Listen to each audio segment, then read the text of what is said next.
하나님의 말씀 함께 보겠습니다. 골로새서 2장 6절에서 12절까지 말씀입니다. 골로새서 2장 6절에서 12절입니다. 자, 6절부터 12절까지 우리 말씀 교독합니다. 제가 먼저 6절 받들어 봉독합니다. 그러므로 너희가 그리스도 예수를 주로 받았으니 그 안에서 행하되 그 안에 우리를 받으며 생명을 받아 교훈을 받으려고 믿음에 굳게 서서 감사함을 넘치게 하라. 누가 철학과 헛된 속임수로 너희를 사로잡을까 주의하라. 이것은 사람의 정통과 세상의 초등 학문을 따름이요 그리스도를 따름이 아니니라. 그 안에서 세상의 모든 신앙이 채워가시고 너희도 그 안에서 충만하여졌으니 그는 모든 통치자와 근세의 머리시라. 또 그 안에서 너희가 승부하지 아니한 하늘을 받았으니 온 그의 몸을 얻는 것이요 그리스도의 하늘이 함께 씁니다. 너희가 세대로 그리스도와 함께 장사되고 또 죽은 자들 가운데서 그를 일으키신 하나님의 역사를 믿음으로 말미암아 그 안에서 함께 일으키심을 받았느니라. 아멘. 본문 말씀을 근거로 해서 예수님 안에 있는 하나님의 축복 이런 제목으로 말씀의 은혜를 나누겠습니다. 오늘 함께 읽은 이 본문 말씀 속에서 가장 많이 사용된 단어가 있습니다. 6번이나 그 안에서. 다시 말하면 예수님 안에서 그 뜻이지요. 6절에서 보니까요. 그 안에서.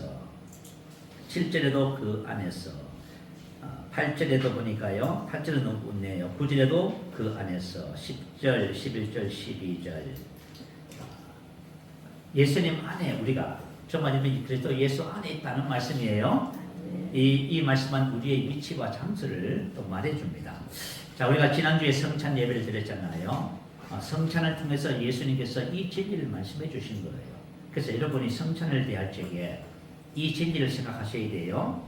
내 살을 먹고 내 피를 마시는 자는 내 안에 거하고 나도 그의 안에 거하나니. 할렐루야. 예수를 믿는 모든 사람들은 누구 안에 거한다고요? 예수님 안에. 예수님 안에. 예수님 또 우리 안에. 그래서 이것을 신비한 연합 하나 됩니다. 이렇게 보내요. 이와 같은 신비한 연합이 바로 하나님께서 저와 여러분에게 주신 축복입니다. 대다수의 사람들이 이런 생각을 해요. 나는 예수 믿어도 별로 축복받은 것이 없는 것 같아요. 이렇게 생각합니다. 그러나 실상은 그렇지 않습니다. 우리가 정말 이 세상 말로는 표현할 수 없는 축복을 받았습니다. 그런데 그것을 축복을 알아야 돼요. 만약에 예수를 믿고 무슨 복을 받았습니까? 라고 말을 하면 여러분이 하나님의 주신 축복을 하나도 누리지 못해요. 그래서 축복이 무엇인지를 정확하게 알아야만이 저와 여러분의 그 축복을 누리는 삶을 살게 됩니다. 만약에 우리 어린 학생들이 그리스도 예수 안에 있는 자신의 정체성, 그 안에 있는 축복을 발견하고 만약에 세상을 살아간다면 얼마나 복이 될까요? 오늘 우리 학생들도 경청하시기 바래요. 어렵다 생각하지 마시고 말씀을 잘 받아서 내가 예수님 안에서 이런 복을 받았구나. 받은 복을 오늘 한번 세워보시기 바래요. 야, 그래서 하나님께서 그리스도 안에서 주신 첫 번째 축복이 뭐냐면 바로 9절 10절에 기록되어 있습니다. 다시 한번 더 성경 볼까요?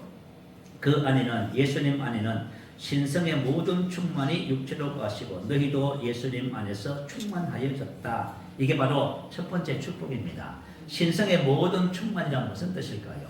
신성은 하나님의 충만한 본질을 말씀합니다. 모든 충만은 모든 완전한 분량 전체를 의미해요.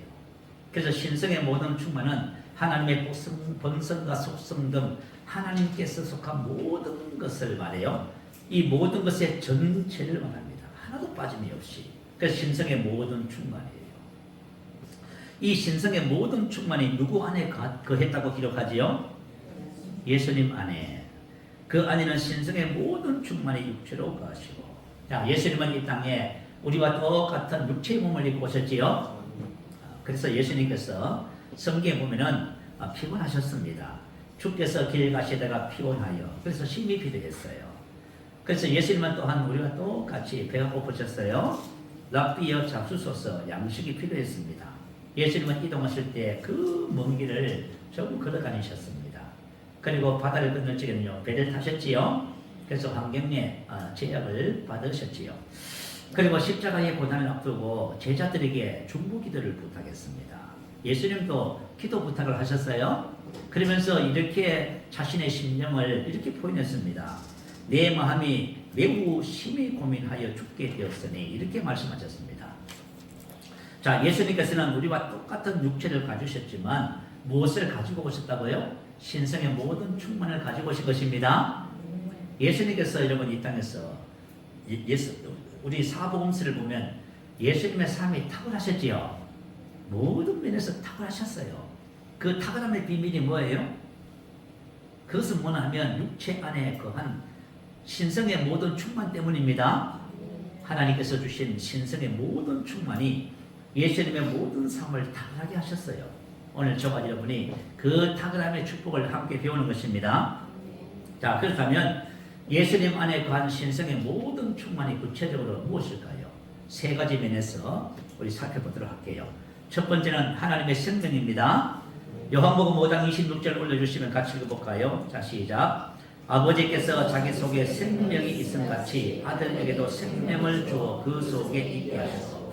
아버지께서 자기 속에 생명이 있었지요? 이 생명은 조의 하나님의 생명입니다. 하나님께서 하나님 까닭인 이유가 뭘까요? 그것은 하나님의 생명을 가지고 계셔서 그래요. 저와 여러분 왜 사람이지요? 사람의 생명을 가지고 있어서 그래요. 사람의 생명은 푸시케 이렇게 헬라로 기록하고요. 하나님의 생명은 조에 이렇게 기록합니다. 그래서 하나님께서 조에 하나님의 생명이 있듯이 예수님 안에도 그 조에 생명이 있었다 그 말입니다. 생명이 중요해요. 왜냐하면 생명이 그 존재와 그 존재의 삶을 결정하기 때문에 그래요. 혹시 여러분 고양이 울음소리 들어보셨지요? 저는 그죠? 고양이 울음소리를 언제 처음으로 구체적으로 알았냐 하면 사택에 이사 왔잖아요. 몇 년 전에. 근데 매일 밤마다 마당 바깥에서 어린애가 울더라고요. 그래서 애가 왜 울지 하고 아무리 내다봐도 없어요. 근데 후에 보니까 그게 누구 소리예요? 고양이가 밤에 있잖아요. 꼭 어린애처럼 웁니다. 근데 고양이가 어린애처럼 운다고 고양이를 어린애라고 합니까? 아니지요. 자, 고양이가 호랑이가 되고 싶어서 몸짓을 키웁니다. 운동을 하고 몸짓을 키워요. 그리고 목소리를 호랑이 목소리로 한다고 해서 고양이가 호랑이 되는 것은 아니지요. 그것은 생명의 차이예요.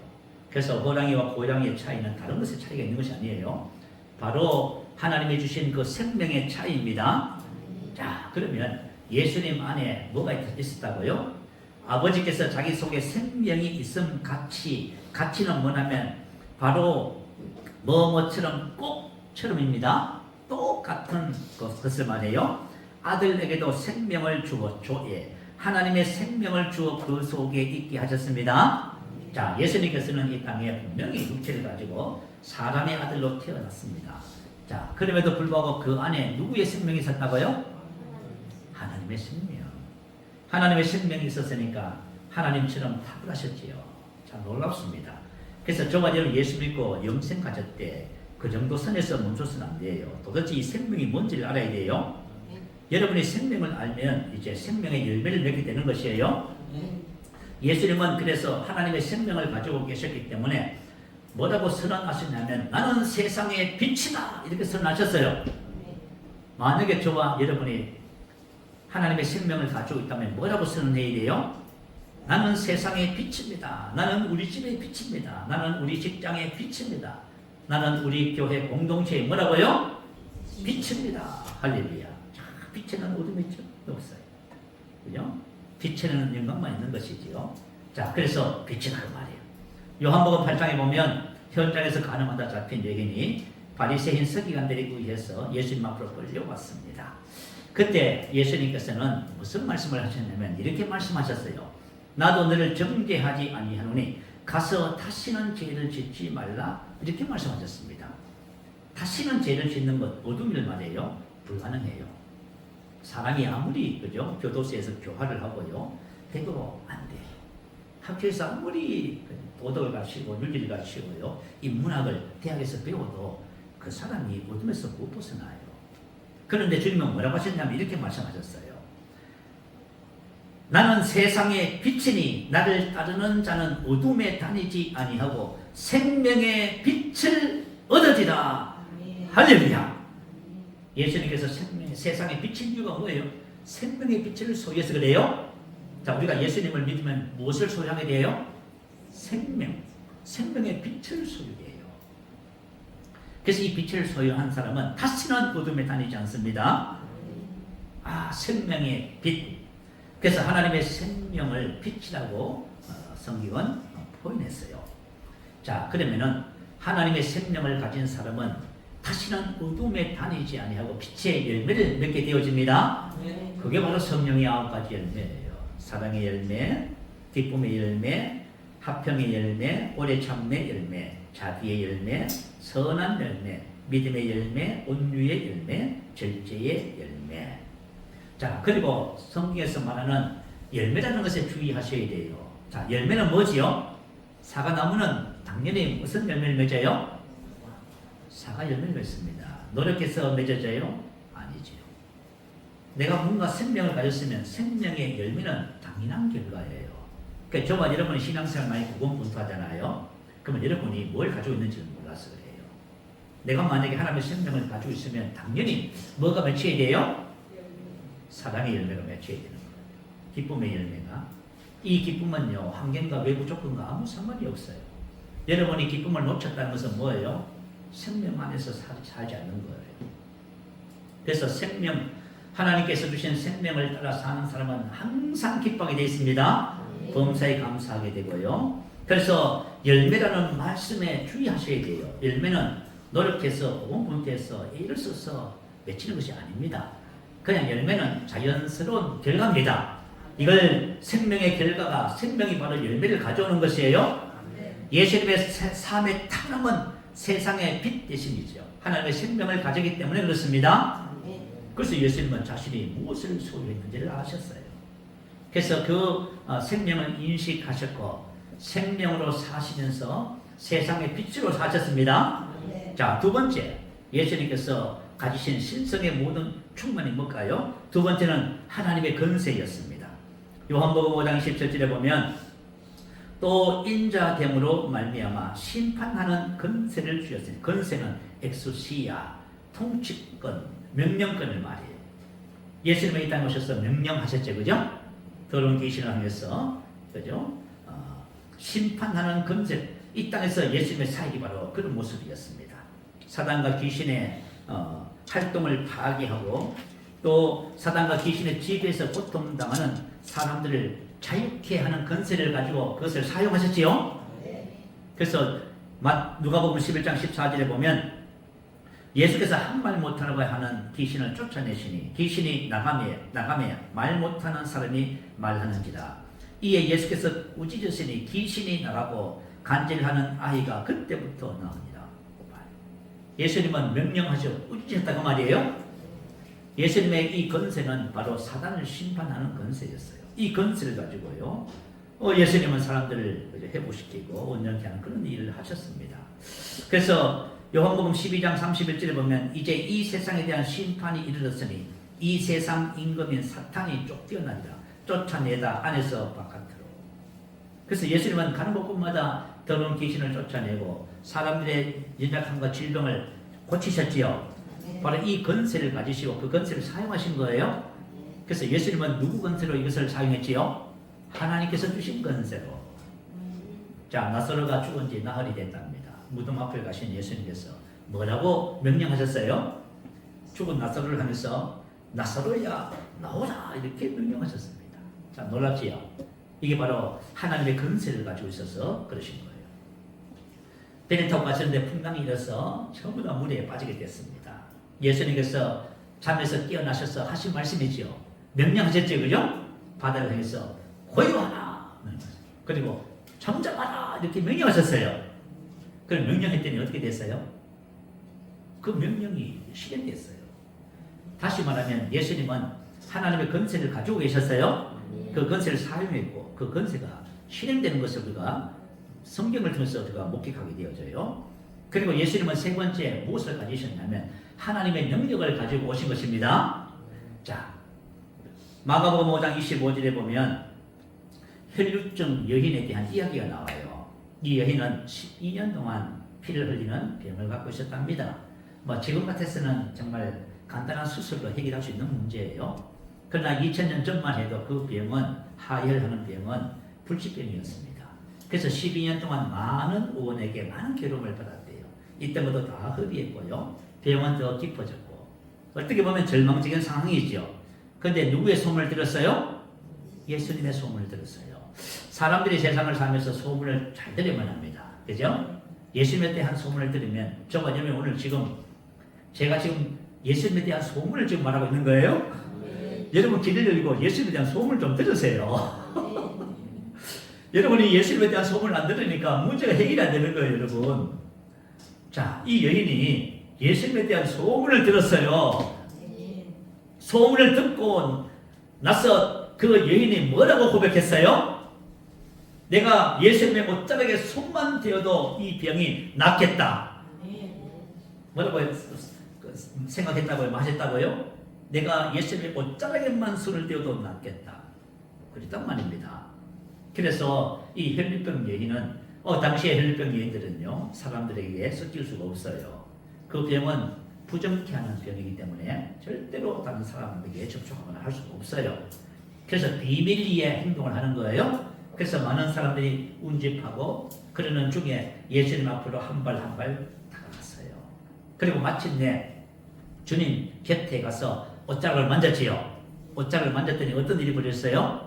혈류 근원이 몸에 많은 것을 느꼈다 그 말이에요. 자, 그랬더니 예수님께서 무엇을 하셨냐면 마가복음 5장 30절은 이렇게 기록했어요. 예수께서 그 능력이 자기에게서 나간 줄을 아시고 그 능력은 디나미스 하나님의 능력을 말이에요. 하나님의 능력이 예수님에게서 나갔다 그 말이에요. 자, 이 능력은 누구의 능력이라고요? 예수님의 능력이 아니지요. 예수님의 생명도 아니고 예수님의 건설도 아니에요. 예수님의 능력도 아니에요. 하나님의 능력이에요. 예수님은 그 능력이 자기에서 나가서 그 여인을 치료한 것을 알았다 그 말이에요. 그 이후에 이 소문을 듣고 사람들이 전부 예수님께 옷자락을 만지기를 강구했답니다. 자, 손을 대는 자는 다 성함을 얻었다 이렇게 기록해요. 왜 손을 대는 자마다 다 성함을 얻었어요? 누가복음 5장 17절에 보면 병을 고치는 주의 능력이 예수와 함께 하더라. 할렐루야. 병을 고치는 하나님의 능력이 예수님 안에 있었다 그 말이에요. 예수님은 이 모든 것을 그죠? 내게 주신 영광이라고 표현했습니다. 영광. 하나님의 영광을 말하시오. 하나님은 예수님에게 뭘 주셨다고요? 하나님의 생명을 주셨어요. 두 번째는요. 하나님의 건세를 주셨습니다. 세 번째는요. 하나님의 능력을 주셨어요. 자, 그렇다면은 이것이 우리와 무슨 상관이 있습니까? 2000년 전에 예수님 이 땅에 계셨다가 지금 안 계시잖아요. 아니란 말입니다. 자, 그러면 10절 한번 볼까요? 너희는 누구지요? 저가 여러분, 저 여러분이에요. 너희도 그 안에서 예수님 안에서 뭐 해졌다고요? 충만하여졌으니. 충만하여졌다 하면 너희는 충만이다 그 말이에요. 완로 수동태예요. 하나님의 감없는 은혜로 그죠? 완료됐어요. 우리가 예수를 믿는 순간 그분 안에서 우리가 충만해진 거예요. 이 충만은 그죠? 예수를 믿는 순간 충만해졌고 지금도 그대로 충만을 가지고 있어요. 그 저와 여러분은 그 안에서 신성의 모든 충만으로 충만합니다. 혹시 여러분 신앙생활 하면서 부족해요 이런 안 돼요 이런 생각해 보셨어요? 여러분이 지금 예수님 안에 있는 축복을 몰라서 그래요. 받은 복을 세워보세요. 아시겠죠? 오늘 받은 복을 세워보라고 지금 이 말씀 나누는 거예요. 여러분 복이 없다고요? 여러분 신성의 모든 충만이 예수님 안에 하고 저와 여러분도 예수님 안에서 충만해졌어요. 저와 여러분에게 부족한 것이 조금도 없어요. 안 된다는 것은 이건 있을 수 없는 거예요. 오늘 이 신성의 충만이 내 안에 있는 것을 발견하고 우리는 하나님의 축복을 누리는 삶을 살게 됩니다. 자, 너희도 그 안에서 충만하여졌습니다. 자, 충만해졌습니다. 우리가 그리스도와 함께 완전 하나가 됐지요. 그리스도의 충만이 나의 충만함이 됐어요. 그래서 예수님이 뭐라고 하셨냐면 내게 주신 영광을 내가 그들에게 주었다. 이 세 가지 영광을 주신 거예요. 영광을 주었습니다. 내가 곧 그들 안에. 이제 앞으로 그들이 나와 함께 성장해서 나와 함께 사는 삶을 배우기만 하면은 이 세 가지 영광이 나타나는 거예요. 자, 첫 번째 충만이 뭐지요? 그리스도 안에서의 충만은 첫 번째 생명의 충만입니다. 생명의 충만은 하나님의 생명의 충만함입니다. 예수님은 문제가 많은 제자들, 성격적인 문제, 기질적인 문제, 인격적인 문제, 여러 가지 문제를 가진 제자들 향해서 뭐라고 선언하셨어요? 너희는 세상의 빛이다 이렇게 하셨어요. 그러니까 하나님께서 저와 여러분을 보시면 뭐라고 하세요? 우리 권사님이 세상의 빛입니다. 다른 사람이 아니고 우리 학생들이 세상의 빛이에요. 세상의 빛. 학교에 가면 빛인 거예요. 직장에 가면 여러분이 빛이에요. 여러분이 가정에 가잖아요. 그럼 여러분이 빛이고 여러분을 통해서 학교와 가정과 직장의 모든 어둠이 다 물러가는 거예요. 이 빛이에요. 왜 빛이지요? 하나님의 생명의 충만함, 하나님의 생명의 완전한 것을 전체를 가지고 있는 거예요. 자, 그래서 빛의 열매를 성경은 이렇게 기록해요. 에베소서 5장 8절 9절 너희가 전에는 어둠이더니 이제는 주 안에서 빛이라. 자, 우리가 주 안에서 빛이에요. 만 주님을 떠나면요 어둠이에요. 자, 우리 사람들이 착각을 해요. 우리는 주님 안에서 빛이에요. 주님 떠나면 아무것도 아니에요. 주님 없이 여러분들이 그죠? 생각하고 말하고 살아가잖아요. 그럼 여러분 아무것도 아니야. 내가 주님 안에서 비친 거예요. 이제는 주 안에서 빛이라. 빛의 자녀들처럼 행하라. 빛의 열매는 모든 착함, 선함을 말해요. 여러분, 저와 하나님의 생명을 가진 사람들은 선해야 됩니다. 이것은 생명의 열매예요. 선하도 가니까 선한 척 해요? 안 돼요. 이것은 열매라는 사실 기억하셔야 돼요. 열매는 그냥 생명을 가진 결과로 나오는 거예요. 선함이에요. 두 번째는 의로움과 의로움은 의를 행하는 것, 삶의 성실, 믿음, 순결, 정직을 말해요. 생각, 느낌, 행동의 올바름. 생각조차도, 느낌조차도. 그리고 행동이 올바릅니다. 그리고 진실함, 진리를 쫓는 것을 말해요. 다시 말하면 저와 여러분이 말하고 생각하고 행동하는 모든 것이 말씀과 일치하는 것을 말해요. 빛의 열매는 바로 성령의 9가지 열매지요. 사랑의 열매. 이 사랑은 당연히 하나님의 사랑입니다. 아가페 사랑. 그래서 크리스 목사님이 그랬다잖아요. 나는 사랑하지 못할 사람이 없고 용서하지 못할 사람이 없습니다. 왜요? 하나님의 생명을 가지고 있으니까. 할렐루야. 우리는 하나님의 생명의 충만함을 가지고 있습니다. 그래서 우리가 사랑하지 못할 사람이 없고 용서하지 못할 사람이 없어요. 기쁨의 열매. 우리는 내면적으로 항상 기쁩니다. 환경과 상황이 어렵고 힘들고 괴롭고 고통스러울지라도 우리는 상관없이 우리 내면은 그분의 생명으로 인하여 기쁨이 가득합니다. 근데 제가 성도님들 얼굴을 그죠? 이게 습관적으로 목사들은 그런 거예요. 습관적으로 살펴요. 저분이 지금 지금 어떤가 살펴요. 그러면은 한 주간 동안 어떻게 살고 오셨는지가 보여요. 한 주간 동안 어떻게 살고 오셨는지가 보인단 말이에요. 여러분, 우리는 세상의 환경과 상황과 세상의 그 어떤 것과 상관없이 우리는 사랑의 사람이고 기쁨의 사람입니다. 여러분, 이거 기억하셔야 돼요. 평안의 열매, 오래 참음의 열매, 자비의 열매, 선함 열매, 믿음의 열매, 온유의 열매, 정죄의 열매. 이 열매라고 하는 것은 우리가 수고하고 애를 쓰고 우리 성격이 어떻고 기질이 어떻고 뭐 신앙생활을 잘했고 못했고 그런 개념이 아니잖아요.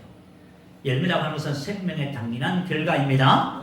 그래서 여러분 이것을 기억하셔야 돼요. 이것을 기억하지 못하면 여러분이 한 주간 동안 기뻤습니다. 왜냐하면 모든 것이 좋았거든요.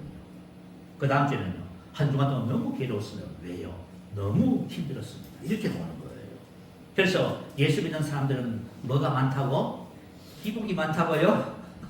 아니, 세상에 생명이 뭔가 기복이 있을까요? 하나님의 생명에 기복이 있으면 그 생명은 조금 이상한 생명입니다. 기복 없습니다. 환경과 상황이 어떻다 할지라도 우리는 그것에 영향받지 않아요. 우리는 하나님의 생명으로 인해서 항상 사랑할 수밖에 없고 항상 기뻐할 수밖에 없습니다. 여러분, 이것을 기억하셔야 돼요. 열매라는 사실을 기억하셔야 돼요. 자, 저와 여러분이 우리에게 주어진 것을 생명의 성령의 법이라고 로마서 8장 2절에 기록하지요. 그죠? 생명의 성령의 법.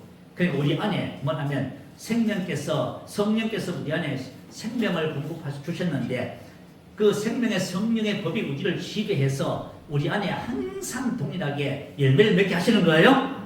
그래서 여러분 열매 맺는 삶을 여러분이 생각하셔야 돼요. 자, 생명을 따라 사는 사람에게는 어떤 일이 벌어진다고 해요? 로마서 8장 2절에 보면 생명의 성령의 법이 죄의 법, 사망의 법에서 너를 해방하였습니다. 해방했다는 것은 자유로운 행동을 맞는 어떤 속박으로부터 사람을 해방시킨다는 의미를 가진 단어예요. 다시 말하면 모든 사람에게는 어떤 법이 역사하고 있어요? 두 가지의 법. 첫 번째 죄의 법이지요. 그죠? 죄의 영향을 끊임없이 받아요. 그죠? 그래서 말이죠. 인생이 참 괴로워요. 그래서 그죠? 짜증도 나고 원망 불평도 나고 그죠? 미워도 하고 판단도 하고 참 이런 거예요. 왜냐하면 죄의 영향을 받으니까. 그러나 생명의 성령의 법이 이 죄로부터 완전히 우리를 해방시킵니다. 완전히 해방시켜요. 그래서 우리 하나님의 생명 안에는 죄와 어둠이 전혀 존재하지 않아요. 만약에 저와 여러분이 그죠? 생활 속에서 마음이 불편하고 막 그러잖아요. 그럼 여러분이 지금 생명을 인식하지 않고 있어서 그래요. 여러분 생명에 여러분을 지배하지 않아요. 생명을 인식하면 생명이 우리를 지배하게 돼 있어요. 그러니까 문제가 되는 거예요. 로마서 8장 4절 말씀은 이렇게 기록했어요. 육신을 따르지 않고 그 영을 따라 행하는 우리에게. 다시 말하면 자, 우리 안에 있는 생명의 성령의 법이 우리를 주장하면은 어떤 일이 벌어지냐면 율법의 요구가 이루어지게 하려 하십니다. 아멘. 이루어진다는 것은 뭐냐면 완성하다, 완전하게 하다, 이해하다. 율법의 요구가 뭡니까? 성경에서 말씀하시는 삶을 말하잖아요. 의로움과 사랑, 거룩함을 말해요. 이 모든 것이 다 완성되는 거예요. 부정가하고 수동태. 이건 말이죠. 저와 여러분이 하는 게 아니란 말이에요. 율법의 요구가 이루어지는 것은 우리 안에 있는 생명이 하는 일이에요. 우리가 생명을 알고 생명의 인도를 받으면 율법의 요구가 말씀대로 살아야 된다고 막 얘기를 해요. 그런데 말씀대로 살아야 된다고 그렇게 말하는 분들 보면 말씀대로 절대로 안 살더라고요. 제가 어느 하나 집회를 갔는데요. 거기는 말씀대로 살라고 그죠? 목사님들이 다 지옥 갑니다. 왜 말씀대로 안 살았어? 이렇게 가르쳐요. 그래서 그죠? 집회를 여러 번 다녔었어요. 그런데 한 번은 어떤 모습이 보였냐면 그렇게 말씀하시는 분들도 말씀대로 안 살더라고요, 진짜. 그걸 보면서 실망을 했지요. 근데 뭐 실망할 것도 없어요, 사실은. 왜 그러냐면 하나님께서 우리에게 주신 것이 말씀대로 살아가는 것을 준 것이 아니라 생명을 주신 거예요. 생명을 따라 살면은 말씀대로 살게 돼 있는데요, 그죠? 그러니까 여러분 우리가 신앙생활을 어렵게 할 이유가 없는 거예요. 하나님께서 우리에게 주신 그 안에 주신 충만함이 생명의 충만함이 하나님의 말씀대로 살도록 우리를 이끌어가는 거예요. 이게 얼마나 놀라운 법입니까? 그래서 생명의 성령의 법은 죄의 법에서 우리를 해방시키는 거예요. 두 번째는 사망의 법에서 우리를 해방시키는 거예요. 사망의 법이 뭐예요? 죄의 싹슨 사망이잖아요. 죄로 인하여 끊임없이 우리 인생에 사망이 역사돼요. 질병도 역사하고 실패도 가난도 문제도 두려움과 염려가 전부 사망, 우울증, 공황장 이 전부 사망이에요, 여러분. 우리 인생의 삶의 고통과 괴로움을 주는 모든 시점은 사망이거든요. 근데 생명의 성령의 법이 사망의 법에서 우리를 해방시켜 버려요. 그러니까 여러분 생득권 말 들어보셨지요? 생득권이 뭐냐면 선천적으로 보유한 권리예요. 그죠? 생득권 우리가 예수를 믿고 그 안에서 태어나면서부터 받는 권리를 생득권이라 해요. 그래서 가난과 질병과 저주는 생득권 안에 없습니다. 아브라함의 복이 생득권이에요. 정말 여러분이 하나님께서 주신 이 생명이 나의 삶에 어떤 영향을 미치는지를 발견하셔야 돼요. 생명 안에는 절대로 죄와 사망이 존재하지 않습니다. 죄와 사망에서 우리를 완전히 해방시켜버려요. 이 생명이 하는 일이에요. 갈라디아서 4장 1절 2절은 뭐라고 기록했냐면 이렇게 기록해요. 내가 또 말하노니 유업을 이을 자가 모든 것의 주인이라. 저와 여러분은 상속자로서 모든 것의 주인입니다. 어렸을 동안에는 종과 다름이 없었어. 그 아버지의 정한 때까지 후견인과 청지기 아래 있나니. 유대인들은 만 12세까지를 어린아이라 본답니다. 미성년자. 미성년자는 아버지로부터 재산권을 받기는 받았어요. 근데 그 재산권을 사용하지는 못한다 그 말이에요. 그런 면에서 종과 다름이 없다 그 말. 자, 우리가 분명히 하나님께서 생명 안에서 모든 것을 받았거든요. 근데 이걸 사용을 못해요. 왜요? 어려서 성장하지 않기 때문에 그래요. 그래서 여러분 영적 성장이 그냥 성장이 아니에요. 성장만 얘기한다? 아니 뭘 성장만 얘기해요. 성장하지 않고서는 저와 여러분이 하나님께서 주신 생명 안에서의 유혹, 기업, 축복을 누릴 수가 없어요. 무슨 알겠지요? 근데 왜 성장만 하는 여러분 성장에 대해서 모르고 성장하지 않으면은 저와 여러분이 하나님이 주신 이 생명 안에서의 기업을 우리가 누릴 수가 없다고 말이에요. 그래서 저와 여러분이 어쨌든 성장하셔야만 합니다. 성장하면은 저와 여러분이 하나님 주신 유업을 사용할 수 있는 그죠? 축복을 경험하게 되어져요. 자, 베드로 사도가 이렇게 말했어요. 그의 신기한 능력으로 생명과 경륜에 속한 모든 것을 주셨으니 완료 시제예요. 생명과 경륜에 속한 모든 것을 주신 거예요. 생명과 경륜에 속한 것은 생명 안에는 경륜에 속한 모든 것이 있다 그 말이에요. 하나님적인 모든 것이다. 여러분 하나님의 생명 안에는 하나님적인 모든 것이 있지요.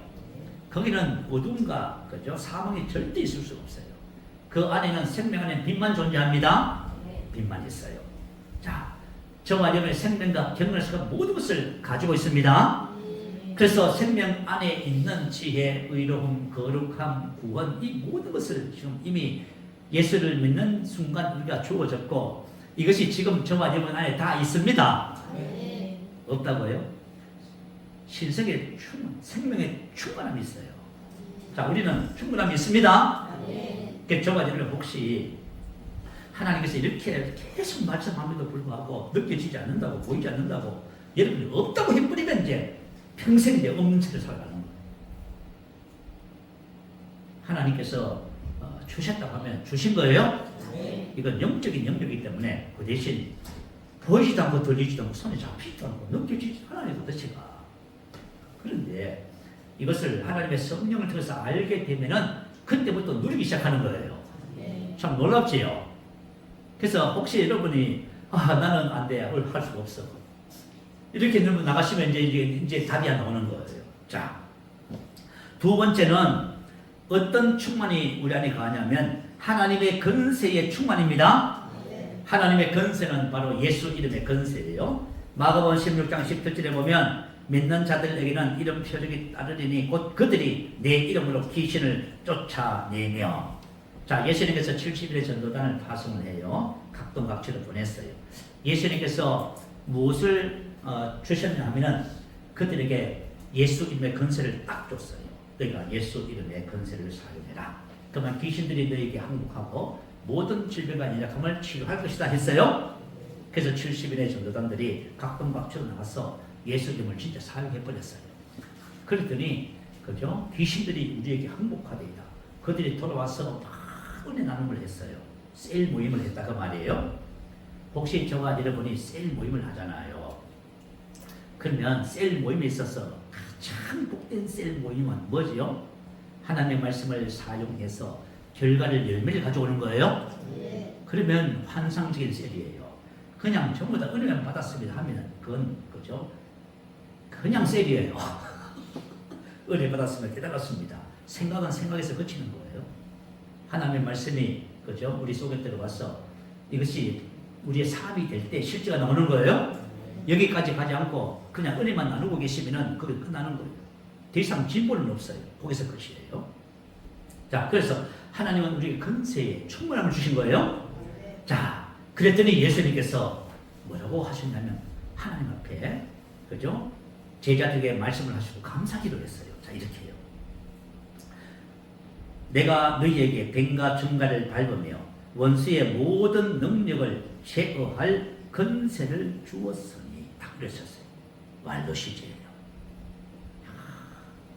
자, 뱀과 증가를 밟으며 원수의 모든 능력을 제어할 건세를 어떻게 했다고요? 저가 여러분 다 가지고 있어요. 다 주셨어요. 말도 시제예요. 이미 완료된 상태예요. 그리고 그것을 지금도 가지고 있는 거예요. 너희를 해칠 자가 결코 없으리라. 그러니까 저와 여러분의 해를 입힐 자가 아무도 없어요. 이 세상에는. 저와 여러분이 원수가 아무리 역사해도 해봤지 않습니다. 자, 그러면서 예수님께서 하나님께 감사기도를 이렇게 했어요. 예수께서 성령으로 기뻐하시며 이르시되 천지의 주제이신 아버지요. 이렇게. 자, 하나님께서 예수님께서 성령으로 기뻐하셨어요? 영으로 기뻐하셨다 그 말이에요. 이 말은 무슨 뜻이에요? 예수님은 하나님의 생명을 영으로 사셨다 그 말이에요. 그 저와 여러분도 영으로 사는 자들이에요. 영으로 사셨어요. 자, 만약에 저와 여러분이 이 땅에 살면서 예수 이름의 권세를 많이 나타내잖아요. 그러면 하나님이 엄청 기뻐하시겠죠. 근데 저와 여러분 만약에 하나님의 권세를 사용해서 사람들을 구원하고 회복시키지 않고 자기가 해를 받아가지고 상처 입고 고통하고 괴롭고 병들고 하면 하나님께서 얼마나 가슴 아파하실까. 그죠? 이게 내가 생명을 주고 권세를 주고 했는데 이게 지금 해를 받네? 얼마나 가슴 아파하실까요? 그 예수님께서 성령을 기뻐하시면서 그러면서 이렇게 말했어요. 천지의 주제이신 아버지요. 이것을 지금 권세를 사용하는 것을 말해요. 제자들이 나가서 예수님의 권세를 사용해서 귀신을 쫓아내고 사람을 구원하는 것을 말해요. 이것을 슬기롭고 지혜 있는 자들에게 숨기시고 어린 아이들에게 나타내심을 감사하나이다. 이렇게 된 것이 아버지의 뜻입니다. 아버지와 아들의 소원대로 계시를 받는 자 외에는 아버지를 아는 자가 없고. 자, 여러분, 저와 여러분이 말씀을 아무리 들고 고백하고 해도요, 계시가 안 와요. 계시. 하나님의 말씀은 영이라고 했지요. 영적인 영역의 것들은 자연적인 영역의 지혜로는 이해가 안 돼요. 알 수가 없어요. 영적인 영역은 오직 성령의 가르쳐 주신 것만으로 알 수 있어요. 성령께서 계시해 주지 않으면 여러분 이거 성경 다 외워도 몰라요. 생명에서 살지도 못하고 권세도 능력도 안 돼요. 그런데 70인들이 뭐라고 했어요? 그들이 계시가 왔다 그 말이에요. 계시를 통해서 그들이 이것을 알았다는 거예요. 그런데 어떤 사람에게 계시 온다? 어린아이. 그러니까 저와 여러분이 주님 앞에 어린아이가 되셔야 됩니다. 어린아이가 되고 단순하고 순진하면요, 어린아이가 되면 계시가 와요. 그런데 뭐 좀 안타까워하면 끝났어. 이 사람은 평생 가도 갈 길이 없어. 계시가 안 되면은, 계시가 안 오면은 아무리 해도 알 수가 없어요. 그래서 우리가 양육을 하면서요, 겸손하게 말씀 앞에 무릎을 꿇고 고백하고 영으로 기도하잖아요. 그럼 계시가 오더라고. 계시 오니까 있잖아요, 사람이 변하기 시작해요. 야, 계시가 와야 사람 바뀌는 거예요. 제가 호칭하는 목사님이 한 분 계시는데, 그죠? 그냥 우리 그냥 해도 그냥 어떻게 사셨어요? 그냥 이렇게 얘기해요. 얘기하는데 이분이, 그죠? 2학기 때 이제 우리를 만나가지고 했더니 지난주에 전화번호를 집에 주소를 좀 알려달래요. 그래서 이제 문자를 해서 보내드렸어요. 그랬더니 사과 과일하고 밤을 보내더라고요.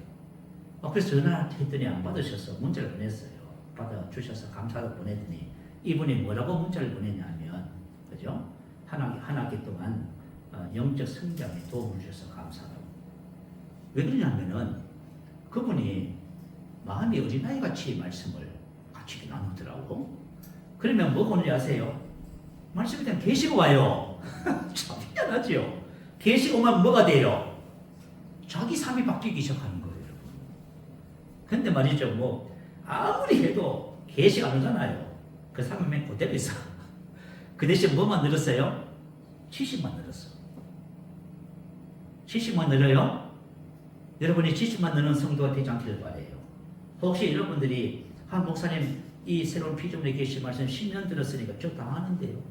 하나도 몰라요 지금. 하나도 모르고 있어요. 그 말씀이 나의 삶을 변화시켰다면 여러분 아는 거예요? 여러분을 탁월하게 하고 생명을 열매맺게 하고 여러분이 권세도 사용하고 능력도 사용하고 있다면 여러분 알고 있어요. 그거 사용 안 하고 있으면 여러분이 아무리 직분을 가지고 있고 여러분이 아무리 교육을 했다는 도 소용없어요. 여러분 이것을 깨닫게 되시기 바래요. 아멘. 이거 발견하게 되시기 바래요. 저도 마찬가지예요. 저도 마찬가지예요. 저도 똑같아요. 저가 아무리 설교하고 여러분 양육하고 그죠 해도 똑같아요. 그래서 저가 여러분 신앙생활 하면서 우리를 그죠 자신을 버리면 안 돼요. 우리 어린아이가 됩니다. 세 번째는 하나님의 능력의 충만이에요. 자, 하나님께서는 우리에게 능력의 충만을 주셨어요. 사도행전 1장 8절에 보면 오직 성령이 너희에게 임하시면 너희가 권능을 받고 디나미스 권능을 받고 딴 것까지 이르러 내 증인이 된다. 자, 하나님께서 우리에게 권능을 주신 능력을 주신 목적이 바로 증인되는 거예요. 예수님은 그죠? 이 땅에 오셔서 증인이 되셨어요. 누구의 증인요? 메시아 그리스도의 증인 되셨어요. 하나님의 아들의 증인 되셨어요. 여러분 예수님의 삶 자체가 증인이에요. 자, 어떻게 증인이 됐는지 요한복음 14장 11절을 한번 읽어주세요. 한번 읽어보십시다. 시작. 내가 아버지 안에 거하고 아버지께서 내 안에 계심을 믿어라. 그렇지 못하겠거든 행하는 그 일로 말미암아 나를 믿으라. 바로 나 예수가 바로 하나님의 아들이시며 그리스도다 그 말이에요. 나의 증인이었어요. 어떻게 해서 그죠? 증인 되셨어요. 내가 아버지 안에 거하고 아버지께서 내 안에 계심. 저와 여러분이 예수님 안에 거하고 예수님 안에 계십니다. 그래서 하나님의 삶을 살잖아요. 그러면 그 행하는 일을 통해서 생명이 능력가 나타나요. 와, 그 다음에 뭐가 나타나요? 권세가 나타나는 거예요. 세 번째는 능력이 나타나요. 이게 바로 예수의 증인이에요. 우리 안에 계신 예수가 사람들에게 나타나는 거예요. 여러분 이게 증인이에요. 증인.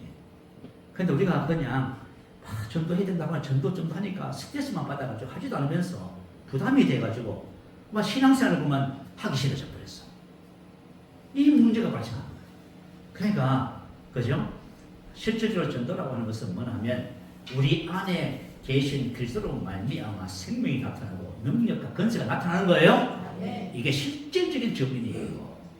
이거 없이 전도하라고 하면요 전부 도망갑니다. 요즘 시대는 여러분들이 전도는 그냥 그렇게 하는 게 아니란 말이에요. 전도는 우리 안에 있는 자 예수님의 내 안에 내가 예수님 안에 있는 이 삶이 나타나는 거예요. 이게 바로 전도예요.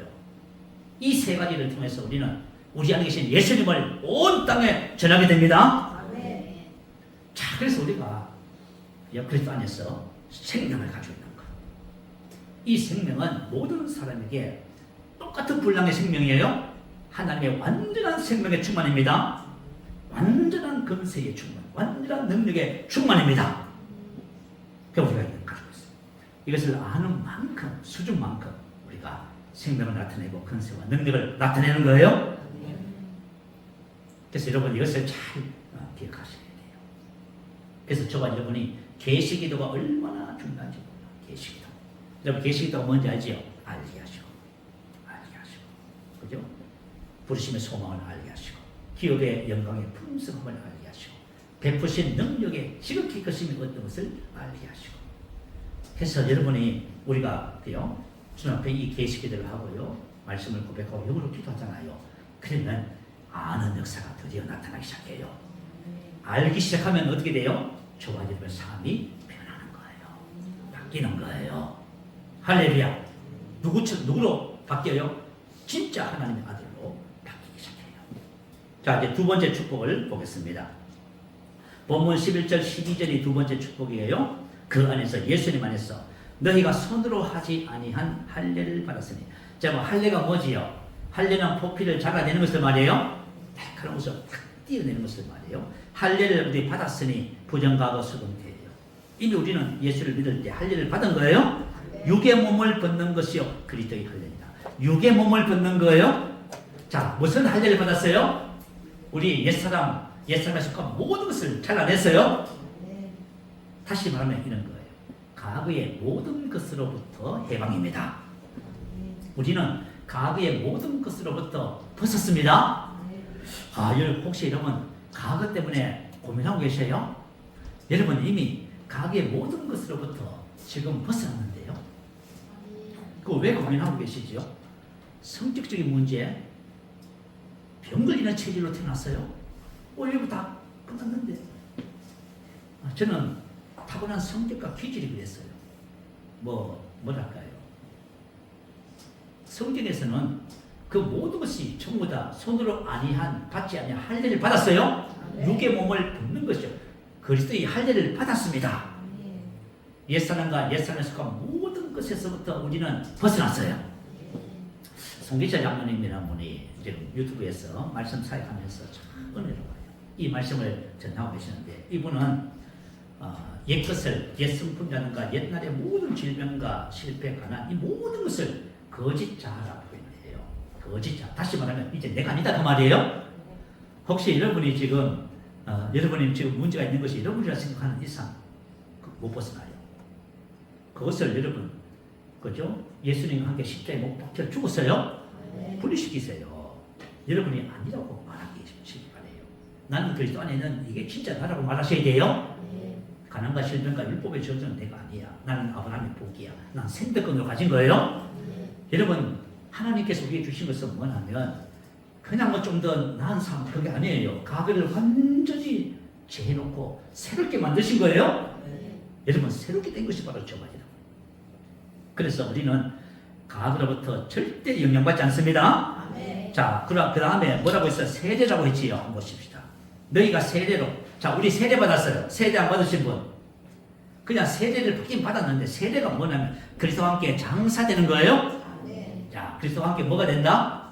내가 세례를 받는다는 말은 무슨 뜻이냐면 예수님과 함께 이제 무덤에 들어간다 그 말이에요. 장사되는 거예요. 그리스도와 함께 장사되고 이것도 부정과거 수. 내가 세례를 딱 받으면 그리스도와 함께 장사가 딱 되는 거예요. 장사는 뭐지요? 죽었다는 전제자고요. 여러분 죽기 때문에 장사입니다. 그래서 참 여러분 진짜 우리가 신앙생활 하면서요. 세상의 모든 사람들이 전부 자신의 과거로 인해서 그 때문에 괴로워하고 고통받고 있어요. 그래서 성경은 뭐라고 해요? 이전 것은 지나간 거예요. 이전 것은 예수님과 함께 죽어서 무덤에 장사를 딱 지냈어요. 그래서 무덤을 딱 정부로 쳐버렸어요. 그러니까 나는 없습니다. 새롭게 된 나만 존재합니다. 자, 진짜 나는 뭐라 했어요? 너희가 세례로 그리스도와 함께 장사되고 또 죽은 자들 가운데서 일으키신 하나님의 역사를 믿음으로 말해 그 안에서 함께 일으키심을 받았습니다. 이것도 부정과거 수. 그렇죠? 저가 여러분 한 것은 아무것도 없는데 그러니까 주님의 은혜로 저가 여러분 신성의 모든 충만을 가진 자가 된 거예요. 이게 바로 하나님이 우리에게 주신 축복입니다. 자, 저와 여러분이 받은 복을 한 주간 계속 세어보세요. 생명의 충만함, 근세의 충만함, 능력의 충만함. 이전 것은 지나갔으니 새로운 시대도다. 나는 그리스도 안에서 이런 자가 되었습니다. 이게 고백기도 집에 다 나와 있네. 자, 우리 골로새서 1장 26, 28절 읽고요. 함께 기도하고 마치겠습니다. 자, 골로새서 1장 26, 28절까지 같이 한 목소리를 읽어봅니다. 자, 시작. 이 비밀은 만세와 만대로부터 감추어졌던 것인데 이제는 그의 성도들에게 나타났고 하나님이 그들로 하여금 이 비밀의 영광이 이방인 가운데 얼마나 풍성한지를 알게 하려 하십니다. 이 비밀은 너희 안에 계신 그리스도니 곧 영광의 소망입니다. 우리가 그를 전파하여 각 사람을 권하고 모든 지혜로 각 사람을 가르치면 각 사람을 그리스도 안에서 완전한 자로 세우려 함이니. 아멘. 자, 사도 바울이 뭐 했어요? 예수님을 전해서 예수 믿게 하고 그 다음에 뭐 했어요? 예수님을 가르쳤습니다. 그죠? 왜 예수님을 가르치냐면 이게 저와 여러분의 전부이기 때문에 그래요. 하나님이 그들로 하여금 이 비밀의 영광이 이방인 가운데 얼마나 풍성한지를 알게 하려 하십니다. 이 비밀은 너희 안에 계신 그리스도는 곧 영광의 소망입니다. 그래서 내 안에 계신 그리스도를 아는 것이 비밀의 영광의 풍성함이에요. 그 여러분들이 다른 거 하려고 자꾸 생각하지 마시고 내 안에 계신 그리스도를 알아가야 돼요. 알아가야 되는 거예요, 여러분. 내 안에 계신 그리스도를 알아가는 거예요. 그래서 사도 바울이 그죠? 성도들 안에 있는 그리스도를 가르쳤어요. 왜냐하면 그리스도를 알아가잖아요. 그러면 어떤 일이 벌어지는 거예요? 우리 혼이 예수님을 닮아가는 거예요. 할렐루야. 예수님을 닮아가는 만큼 살아가게 돼요. 기뻐하게 되고 그렇게 되는 거예요. 근세를 사용하게 되고 능력을 사용하게 되는 거예요. 그냥 되는 법이 없어요. 그죠? 내 안에 계신 그리스도를 알아가잖아요. 그러면 우리 혼이 그죠? 영을 닮아가 버려요. 그래가지고 저와 여러분이 영으로 기능하는 하나님의 아들로 이 땅을 살아가게 되는 거예요. 그래서 저와 여러분 영광에서 영광으로. 그래서 저와 여러분 예수 그리스도 안에서 계속해서 빛나는 인생으로 자꾸 전진해 가는 것입니다. 그래서 여러분이 빛을 여러분이 삶에서 계속 바라시면서 더 많은 빛을 나타내는 복된 삶이 됩니다.